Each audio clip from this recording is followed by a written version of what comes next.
আমি এখানে থাকবো, এখান থেকে আমাকে কেউ সরাইতে পারবে না। আব্বু কল দিছিল, আব্বু কল দেওয়ার পর বলতেছে যে তোর আর ফোন দেওয়া হবে না। আম্মুকে কল দেওয়া হয়েছিল, আম্মু বলতেছে তুই তাড়াতাড়ি বাসায় না, তোর বাসায় ঢুকে দেবো। আমি বলছি যে আচ্ছা, আমি বাসায় ঢুকবো না, আমি বাইরেই থাকবো, রাত্রে আজকে বাইরেই থাকবো, 2-3 দিন তুমি চেষ্টা করো না। যতদিন না বিজয় হইতেছে, আমার আজকে ভাইরা কোটার জন্য সুইসাইড করতেছে, আমার ভাইরা চাকরি পাইতেছে না, সুইসাইড করতেছে। কেন করতেছে? আজকে ভাইরা করতেছি, ভবিষ্যতে কি আমরা সুইসাইড করবো না? ভবিষ্যতে আমার এই যে বোনেদের, ঢাকা ইউনিভার্সিটি ইন্ডিয়ানের বোনেদের এমন ভাবে যে নির্যাতন করলো ছাত্রলীগের পোলাপাইন, কেন করছে? কেন করছে? ওদের কি অধিকার যে ওরা গায়ের ওপর হাত তুলবে? আজকে আসার আগে পুলিশ আমাদের ধরছে, ভিডিও আছে আমার কাছে, আব্বুর থেকে ফোনটাই নাম, ভিডিওটা ভাইরাল করবো। পুলিশে আমাদের হাত ধরছে, কেন? আমাদের গায়ে হাত দেওয়ার ওদের সাহস কিসের আছে?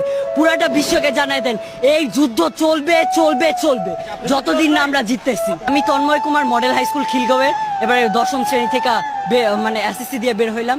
কবি নজরুলের ফার্স্ট ইয়ার স্টুডেন্ট, অ্যাডমিশন নিলাম।